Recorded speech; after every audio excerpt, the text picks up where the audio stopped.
Hello, Donna speaking. Hi Donna, it's Neil. How are you? Oh, I'm good.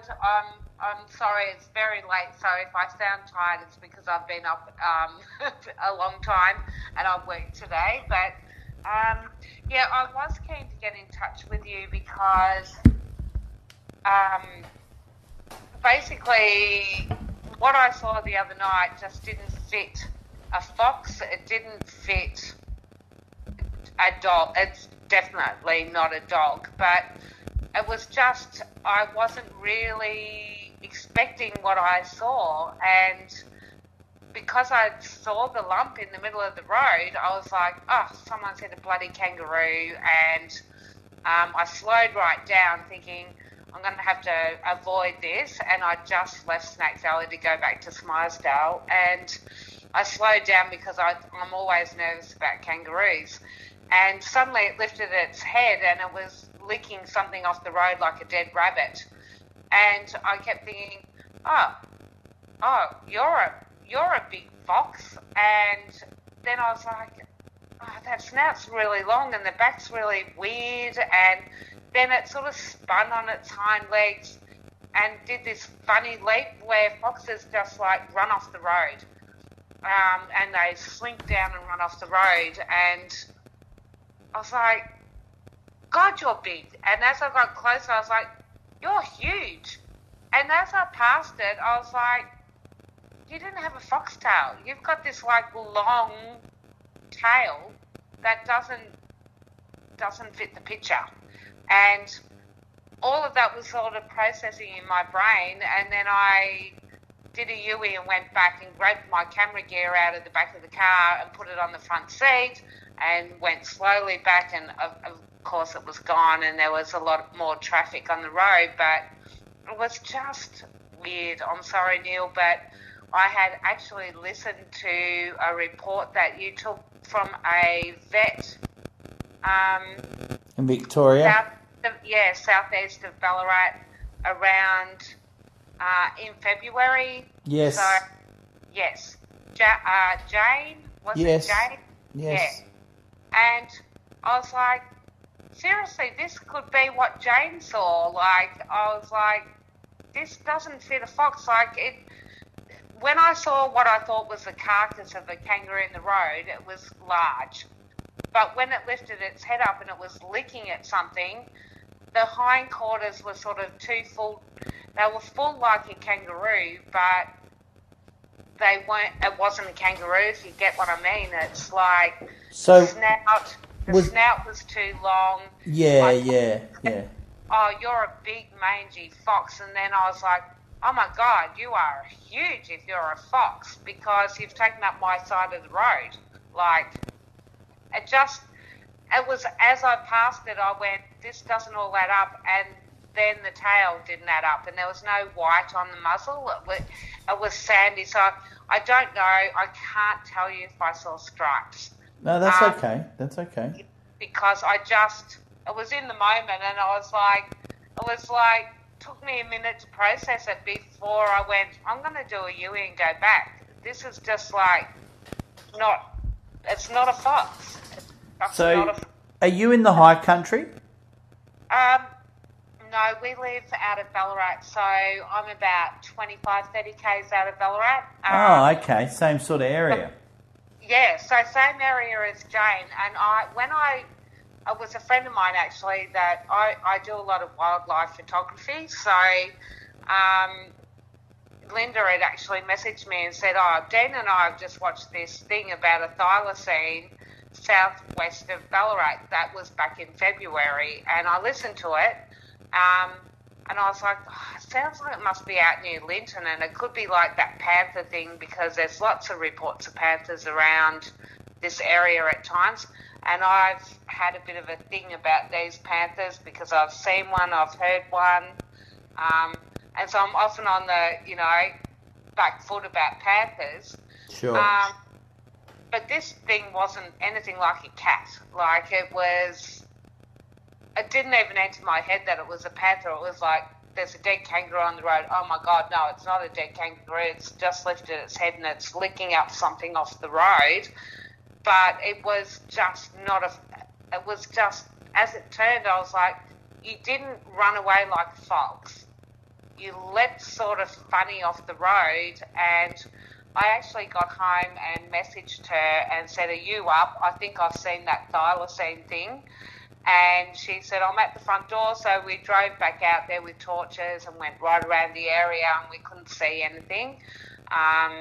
So that was on Wednesday night this week. Awesome. Yeah. That's 5 sightings for Victoria this year. Yeah. You guys are smashing it. Normally South Australia gets all the sightings. Oh, God. Well, look, it just threw me. And, like, Linda jumped in the car with me. She knows my fear about panthers. Like, I have an enormous fear about panthers because I saw one in Avoca when I was working up there many years ago, and I grew up in Kyneton where one of our family friends actually shot one and got ridiculed, all the rest of it. Yeah. And I heard one at Forest walking to Lake Elizabeth, and I know the sound because I'd heard it in Lerderderg many, many years ago, and it just chilled me. And so I get quite anxious about the fact that there's a lot of panther sightings around, but this thing wasn't black. This thing was sandy coloured. It, you know, in all honesty, like that colour was probably like the colour of a fox when you first think about it. But I was like, there's something wrong with that head. Like the head was big, the snout was long, the hindquarters were rounded. It leapt off the road funny. It didn't act like a fox at all. I've seen a million foxes, as you would imagine, out living in the bush. It just didn't fit the picture, and it didn't enter my head about the thylacine thing until I got a little bit further down the road, and I was like, the fact that I've gone, you are huge, and it's not a foxtail, shit, I don't know what I've seen here. And I just turned around and grabbed my camera gear out and was like, oh, I need to go back. But there was so much traffic on the road then. I was sort of probably the first person to leave. I'd had dinner at the local pub and I was leaving. I'd only had one drink, so don't think it was like that. But I was like, I need to get home because I've got to work in the morning. And then suddenly there was all these cars on the road, and I'm like, I'm never going to see anything. They all keep coming and going, and it's very sort of bush, and there's some sheep. There's a goat farm opposite. What I think it was leaking up on the road was like a dead rabbit, I think. So. Okay, so for you to think that it looked like a dead kangaroo, was it crouched right down or something, was it? Yeah, look, it was like the rounded hindquarters, and as I was driving along the road, it was virtually just out of the Snake Valley Township as I hit the 80k zone, and I was like, oh, crap, someone's hit a kangaroo, and it looked like this big mould of the back of a kangaroo sitting in the middle of the road on my lane, like, you know, being, you know, a normal rural road with, you know, left and right. Sure. And so I slowed down because I've had many incidents in my car with kangaroos, living in the bush, but I was like, oh, someone's hit a kangaroo, and I slowed down, and then suddenly this thing like sat up from the front, and it was big long snout, and it was sort of arched around licking at something on the road.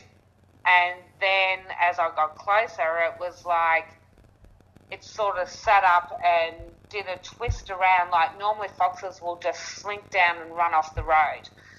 This thing like sat up and then leapt the opposite way to which I thought it would leap. Like I thought it would go across the road, but it turned and went back into the shrubbery on the left side. Yep.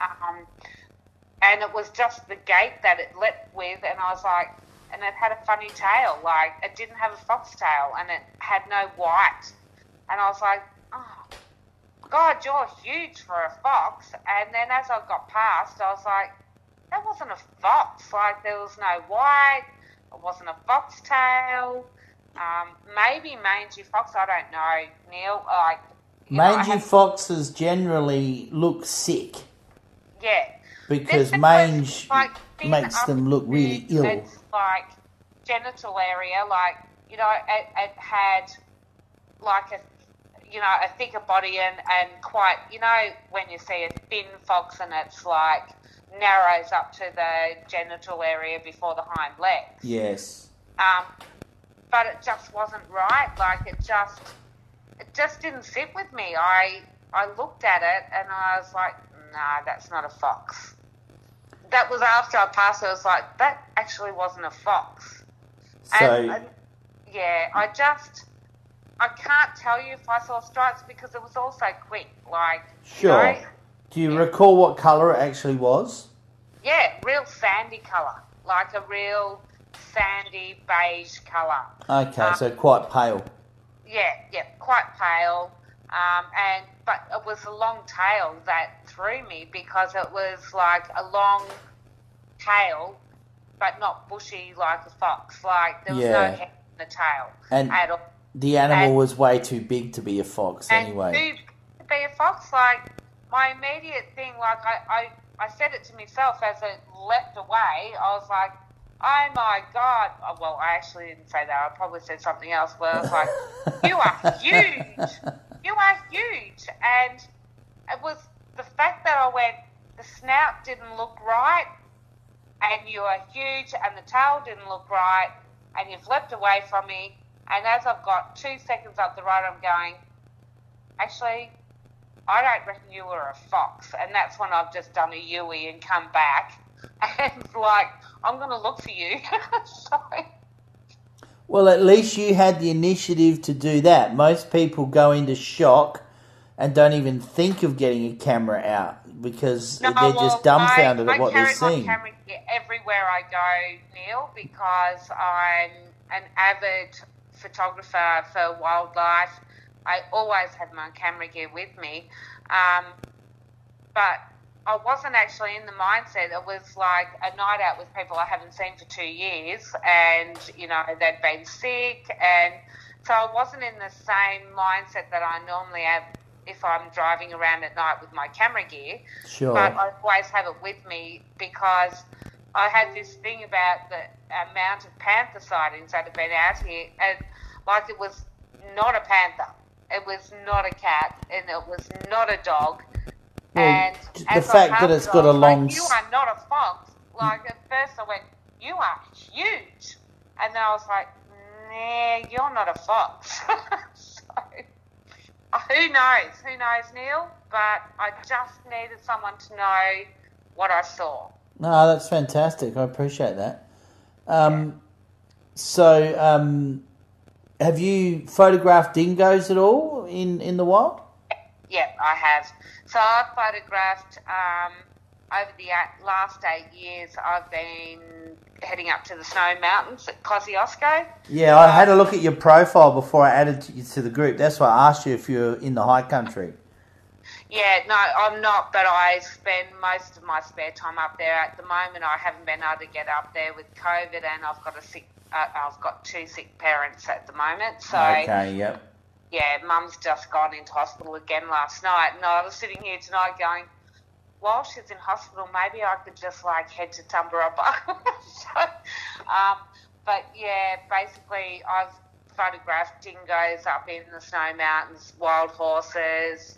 I've been a bit, it's been a little bit restrictive over the last 2 years, so I've been, native animals around here, and some whatever, but dying to get back up to the high country, go up to Jamison and Merrijig, Stirling, do snow hikes, all of that sort of stuff. So I sort of know my wildlife. Yeah, that's what I thought I'd ask because it's just the obvious thing to ask, I guess. Yeah, absolutely, and I get that. And I've sort of looked. I was trying to get this report through straight away that night because I was like, I want to get onto this because I work at the local hospital, but I am aware that there's, there's a couple of people there that I know are hunters, and I know he's onto a lot of those pages, but he's a hunter. and I'm not telling him anything about it. So Sure. his doctor's there, and I'm like, no, he'll go out and shoot it. Well, look, from my experience, a lot of hunters, I mean, there's always an element of idiot in any crowd of people, you know, but most hunters are very respectful of the fact that they've got the privilege to have a gun in the first place, and they don't usually do too many stupid things to risk losing that privilege. So, and I've actually spoken to at least 3 or 4 hunters over the years that have had thylacines in the sights and realised what it was or didn't know what it was, so they didn't shoot. Because they didn't shoot, yeah. Yeah, because that's the ethic, you know. If you don't know what it is, you don't pull the trigger. Yeah. And yet, you know, if people are scared, they might. But these couple of people that I know at work have dogs with them that, you know, and like I've walked out in that Snake Valley area, and Thylacine wasn't on my radar. Like, it's just not been on my radar because of the Panther obsession, that I'm like scared stiff that I'm going to come across a black panther because I've seen one before. You know, the things you fear the most you attract to you, right? Pardon? The things you put fear into in life, you attract to you the most. Oh, I know. And look, I went down to the Otways. I wanted to walk back down to Lake Forest. I haven't been able to walk back down there since I heard the noise, and I recognised the noise. It's not a barking owl. It's not, you know, or it's not a koala. Yeah. I know what I heard, and I basically, me and my daughter, just the hairs stood up on my arms, and I said, oh, I don't think we'll take the long way back to the car park. We might just go back the way we came. And on dusk, and I didn't say anything to her because I didn't want to freak her out. And we got back to the car, and I said, did you hear that noise? And she said, yes. Is that why you wanted to go back the other way? And I said, yes. And she said, what was it, Mum? And I said, I don't know. But I have my suspicions what it was, but I don't know. And I had such fear in me that the next time that I took a friend with me, and I said, I just want to walk to to Forest and Lake Elizabeth again.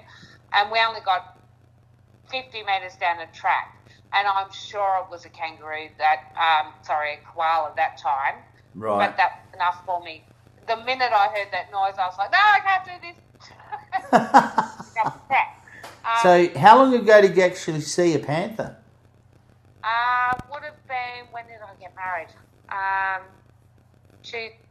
When was my daughter born? 2009? No, 2000. She was born 1999. Would have been 1998. Okay. And 1998. At Avoca, I was working at Warramang Vineyard, and I'm pretty sure it was just like before we got married, and I'd worked there for a while, and I always had a nervousness about me when I had to go up to one of the cottages and book people in up there. And I often said to them, you know, like, you need to walk me to my car because I just got this fear, like I just can't walk to my car over there in the bush, which is a vineyard in the bush, Warramang was. Yeah. And then one day we'd finished work and we were all just sitting there looking out the window across the valley. This was at Moonambell.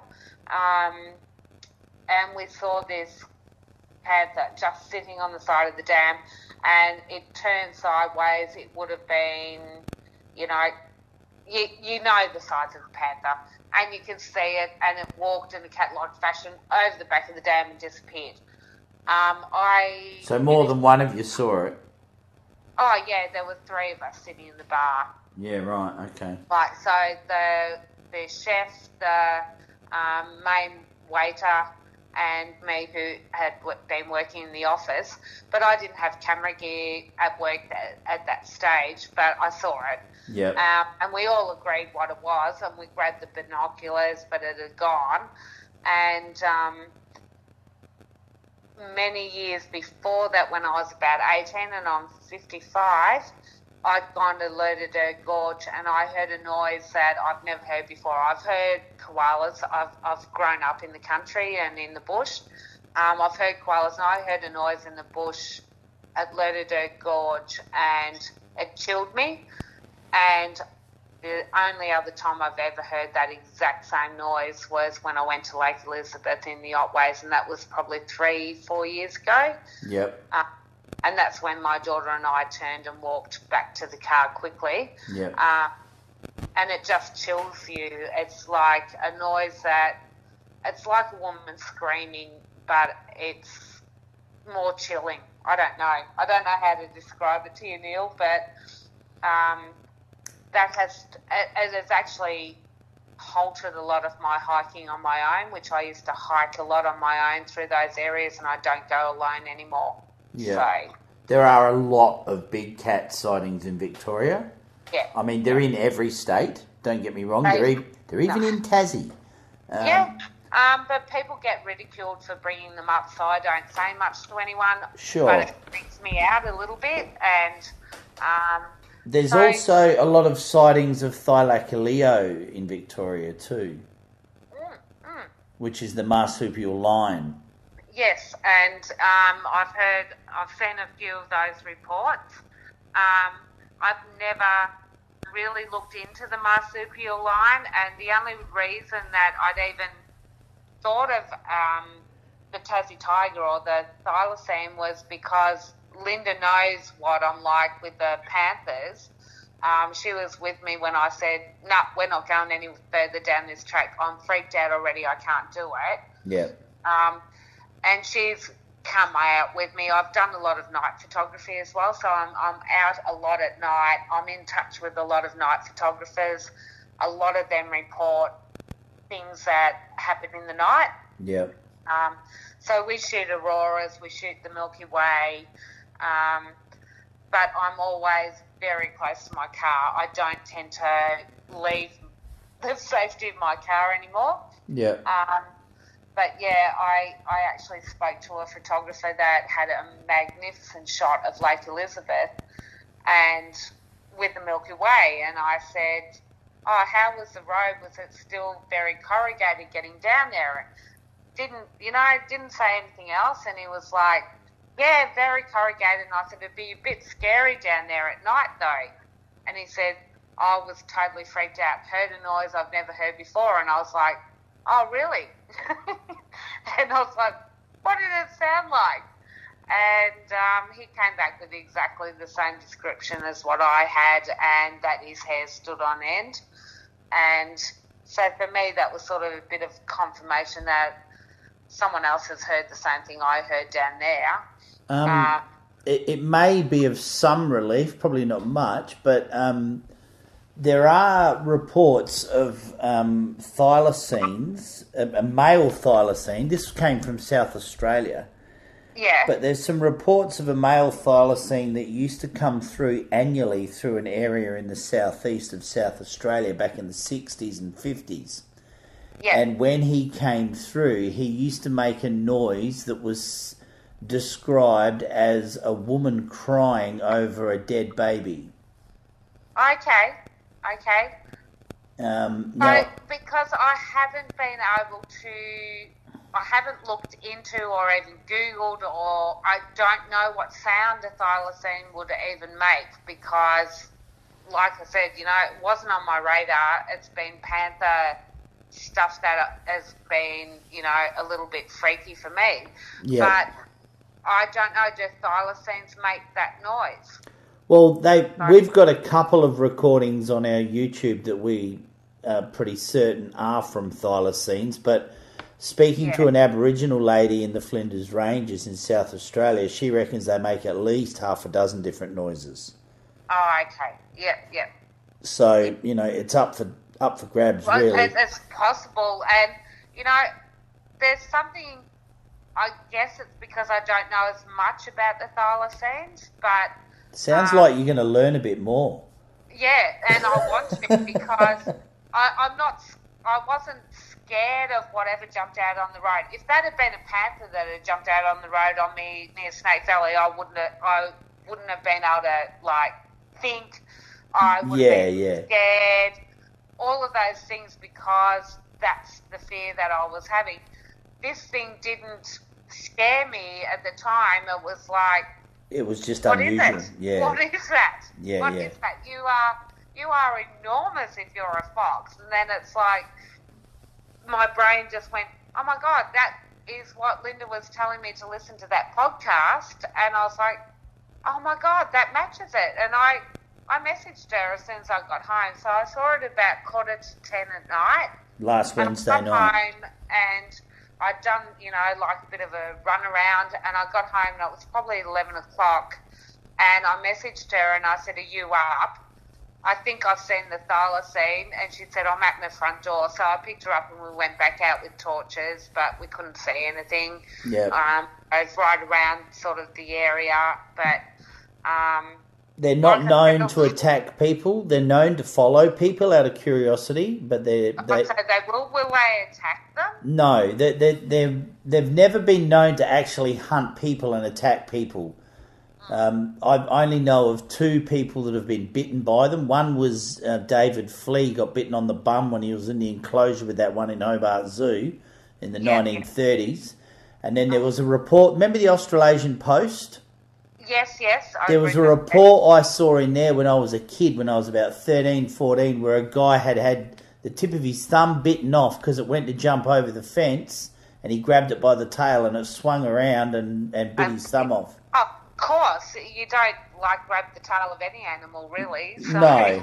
No. Yeah. So the first one I saw followed me for about 10, 15 minutes. And it gave me the skeevies because I could hear it walking, crunching branches, and every time I stopped, it stopped. Oh, my God. But when it came out, it was only, it wasn't massive. It was only a juvenile, really. It wasn't that big. Yeah. And it sort of sat behind a clump of grass and just looked at me, and I could see its round ears sitting up behind the clump of grass. Yeah. So it was just curious, and they're known to be curious and follow you around. You're more than likely to have one walk behind you than have one walk in front of you, sort of thing. Yeah. Whereas the panther or big cats scare me because... Well, they will eat you. The people that see them and they go, oh, they just disappeared, and you think... Yeah, they do, because they can climb trees and people don't look above them, and... They could reappear as much as they can disappear. Yeah, and I think they're quite prevalent in the high country, and I watched with interest, the under investigation with those missing people, and I'm like, why has no one even thought about the fact that there's panthers in there? Because... Yeah. I didn't watch that show, but a few people have mentioned it, and that was the first thing that came to my mind was, about 7 people a year in Victoria on average disappear while camping. Yeah, and that's just one state. And panthers are, what they do to wildlife, and they drag them up trees and whatever. So, I said, that's probably off the track for you because it's Thylacine, but... No, it's still relative because it's part of your experience. Yeah, well, it's because that's where my radar is popping up for stuff in the bush when I'm walking, and this thing just didn't fit the mould. Yeah. But it was like I've photographed foxes intensively as well. I've got foxes at home all the time. I've got it's only an Aldi trail camera, but I've put it up before because we hear the foxes coming through here. Yeah. And So where you saw this thing, how far is it from your house? What's this? Snake Valley from here it's about 15, 20 k's out to Snake Valley from our place, and we live in the bush on 5 acres. So you're in its territory then? Pardon? You're in its territory then? Yeah. Where I live, I can walk out my front door and there's 3 kangaroos, basically trying to come in the front door. because we water the front garden, they're sitting on the front garden all the time. Grazing on your front lawn and stuff. Yeah. And it's like, did you have to knock over my solar lights again? Like... Just a side note, in your travels, have you come across many kangaroos or wallabies with their heads missing? I haven't, but then when I see those sort of carcasses, I don't usually investigate. Sure. And I was thinking, like, I watched a couple of things since this happened on Wednesday night, and I was like, I probably need to get out of the car and walk around and see if I can find a scat or something. But I've never really looked at those things. It's just been, for me, I just hadn't thought about that. But I did go out and I was trying to pinpoint where I was, but they were doing a planned burn out there today, and it was like pretty massive. And I was like, I don't think I want to get out of the car. I just hope they've got this fire under control. So, okay. Yeah, but I wouldn't know. I guess I wouldn't know what I was looking at with the scat. So generally, the scats are quite large. I'm talking about an inch plus in diameter. Okay. And 2 to 3 segments, but basically a Bondi cigar. And when they're fresh, they're a very pasty, pale grey blue colour, almost like, the colour of paper mache? Yeah. Similar colour to that. Okay. Well, I will go out again. I'm sort of a bit like, I just couldn't process it the other night. I was like, this is really, really weird. And then Linda just was like, yeah, let's go. Linda's a gun. It was just weird. And it was the gate. It was the fact that a fox just... doesn't move like that. And that it turned the opposite way to what I thought it would, almost like it was pirouetting on its hind legs, and sort of did this funny action into the trees, and you don't expect it. Like, you see a fox on the road so many times, and like you just know which way they're going to go, and that's the way you steer. But it was like, you are huge. And all I could think of was, oh my God, you're huge. And as I got past thinking, oh, you are huge, I was like, the snout was too long. The tail was all wrong. And I was like, I don't know what I've just seen, but it's not a fox. Yeah. Yeah, it was just really weird, because I've watched foxes up in the mountains. Like, I've got a series of photos of a fox at Durango up in the Snowy Mountains out on the plains, and he was just so protective of whatever he was doing. But he sat there, he looked at me. I got the most amazing photos of him for about like half an hour one morning. And the same with dogs. Like, dog didn't even enter my head. It's not a dog. I've seen wild dogs and I've seen dingoes. Yep. And the wild dogs, yeah, I've seen wild dogs Victorian high country. I've seen wild dogs in the Snowy Mountains. It didn't match a wild dog. Yeah. Not at all. Awesome. Well, look, thank you so much for your call. I really appreciate your information.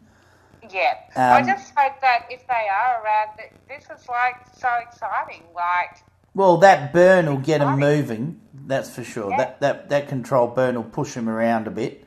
I mean, yeah. Well, that's why I went for a drive tonight, because of the burn. And that burn was probably completely, on the opposite side to where he was, but quite close to that road, because it was southeast of Snack Valley. So I went out there just to see, and like I said, there is a goat farm across the road, and there's always kangaroos on the right of where I saw it. Yeah. Farmland and sheep on the other side, but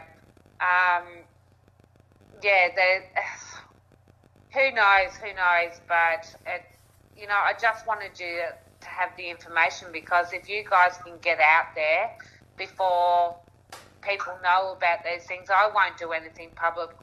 You know, I won't put anything on social media.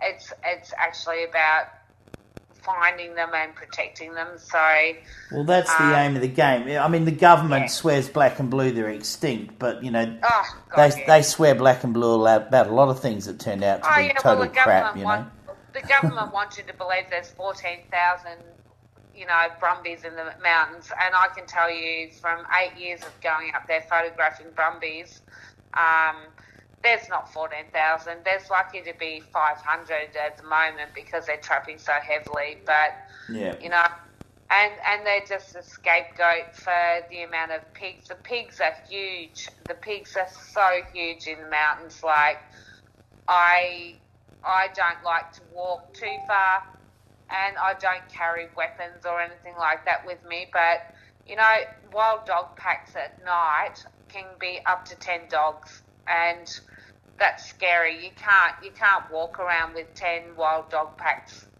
No, they will kill you too. Yeah, and you've got pigs that are the size.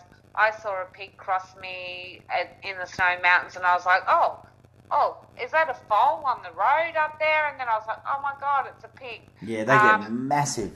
They're massive, and because of COVID, there was less tourists, less hikers, less campers, and those pigs are like taking control out there. So I'm dying to get back to the mountains, but if this helps you at all to try and get these thylacines, you know, it'd be so awesome, absolutely awesome, Neil, if you guys could get out this way. I think there is some. No, if it's not thylacines, there's probably panthers as well out this way. But yeah, well, you know, I'm certainly not trying to draw in any panthers, I can tell you. No, I know. I always sleep with a Bowie knife in my swag. Oh my God! Like, I remember camping up the top of Selwyn, which was destroyed basically with the fires.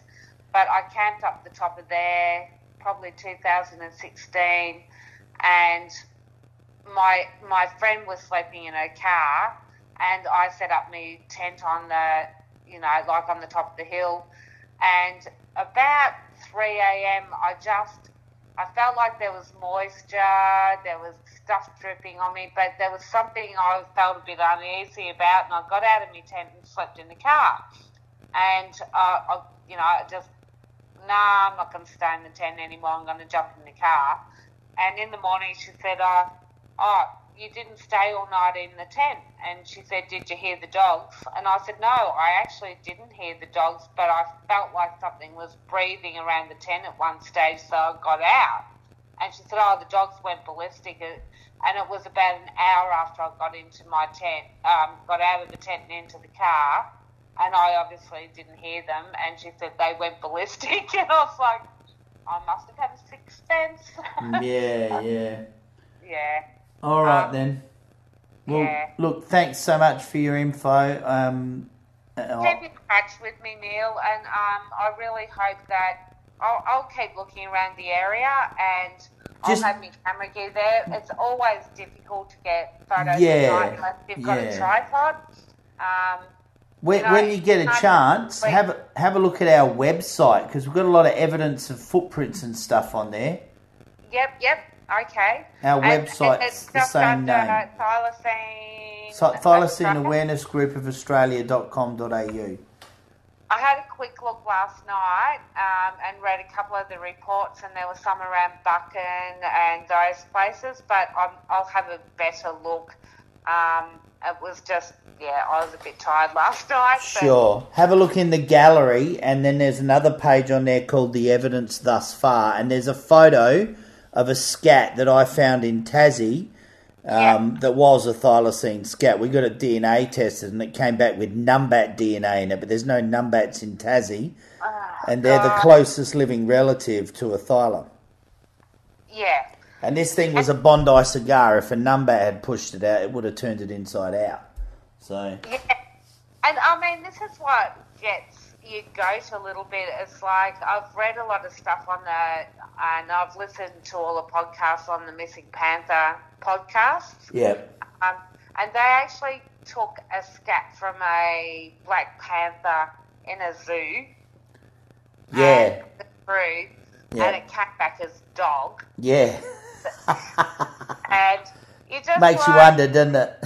Oh, absolutely it does. And it's like they just don't want to recognise it. And, you know, you just go, that sort of thing annoys me because there's dangers out there. And like you and I have just agreed on with the under investigation in the high country, you know, you've got to start warning people. Like there's a lot of people like me that used to hike on our own and we don't anymore for whatever reason. But there needs to be warnings out there because there are creatures out there that they don't want to recognise because they don't want to destroy tourism. Yeah, and they don't want to pull their finger out and do something about it either. That's the other thing. No, absolutely. It costs money. It's easier just to drop poison from the sky. That works, yeah? Yeah. But look, I actually am so incredibly thankful that you called me because I was like, I tried to get a couple of reports through, submitted them on email, and I'm like, I don't think they've gone through and I can't seem to get in touch with anyone.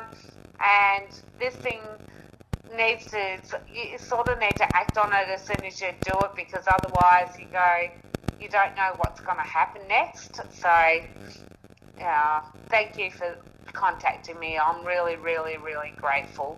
No, that's all right, mate. No worries. And like I said, anytime you've got any other questions or whatever, just give us a ring. Yeah, and look, if I go out there and I find anything that you've described as a scat, I'll try and collect it in a bag or something, and let's just hope they're not extinct. I'm thinking this thing's gonna, you know. This is the year of the tiger. It has to happen this year, yeah? Yeah, year of the tiger it is. Hopefully Richmond will do as good as that. Oh, you can only hope. You can only hope. I've got a house full of Richmond supporters, so let's hope. All right. Well, good luck with that. Yeah. I better get to bed. No worries. Thank you, Neil. Cheers. Thanks for the time. Thank you. Bye. Bye.